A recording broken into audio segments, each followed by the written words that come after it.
So I'm Charles Bergeron, and the title of my talk is From E to PR, and this is a picture of me running, and I really like this picture.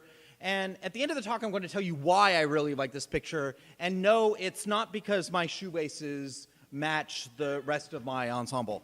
I actually only started running a few years ago, and unlike a lot of my friends, like this is my friend Josh, this is his profile on a running website. Like my dad thought it would be a good idea for his 3-year-old son to run laps of the local track.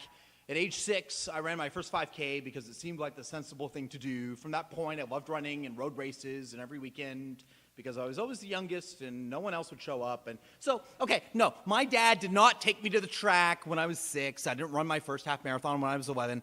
My dad would take me to the hockey rink and try to get me to play minor hockey. But the thing is that like I was terrible at like team sports that involved the ball or a puck or a stick or helmets. I didn't have fine motor skills. I was terrible at team sports. And like, I mean, that continues like as an adult. Like there are so many pictures of me at weddings where like we're doing a line dance and everyone is like this and I'm kind of like that. Or like, you know, that's a yoga class where like I am not doing what everyone else is doing.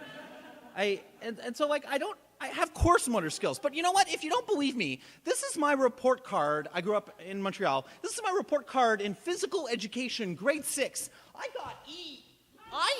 E is Canadian for F.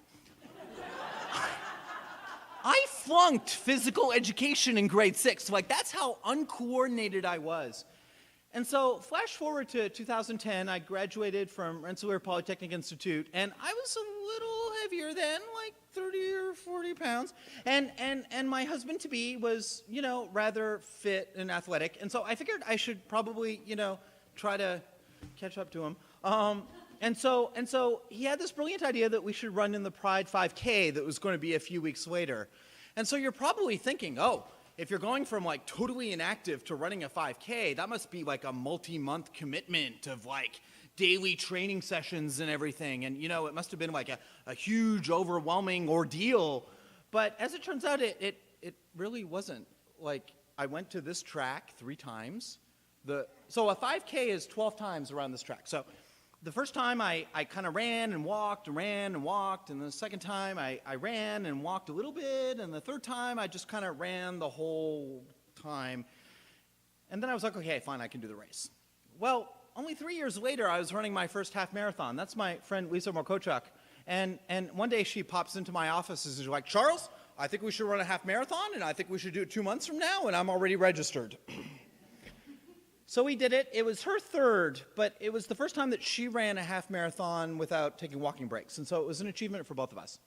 So running led to a lot of travel for me over the past few years. In 2014, I traveled to Cleveland, and I was an athlete in the gay games, and I ran the half marathon.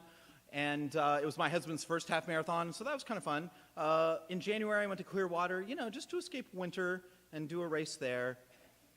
There's another funny thing that happens, which is often, like, if I'm traveling to a city, like, already, then I realize, oh, there's a race going on, and so maybe I'll just do it, you know, and make the trip even more fun. And then you meet locals, and you kind of see a different aspect of the city, and it's kind of like a nice way to enrich a trip that you're going on anyways. My favorite place in the world has got to be Ogunquit Beach in Maine. And they have 3 beach races every year. One's in May, one is in June, and one is in September.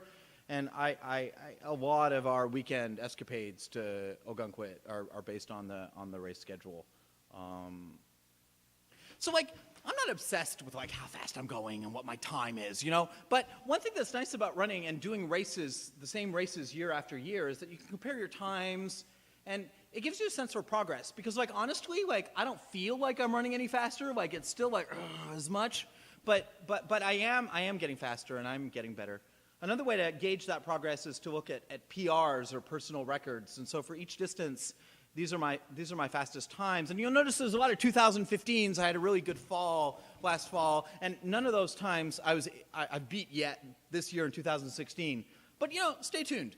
I might just get there. All right, so these are some of my friends that are incredible athletes and incredibly fast, and these are the people that like finish a race long before I make it to the finish line.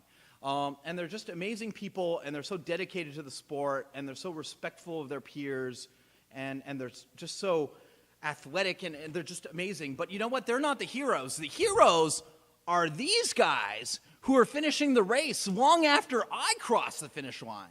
These are people that are exercising for like an hour more than me.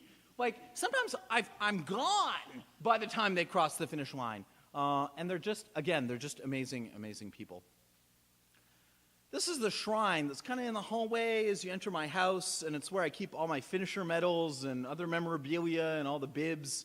And that's another way of actually documenting progress. It's like, I can barely fit more bibs on that bib holder, you know? Like, and so what that means is I'm doing a lot of races, and I'm progressing, and that's kind of nice too.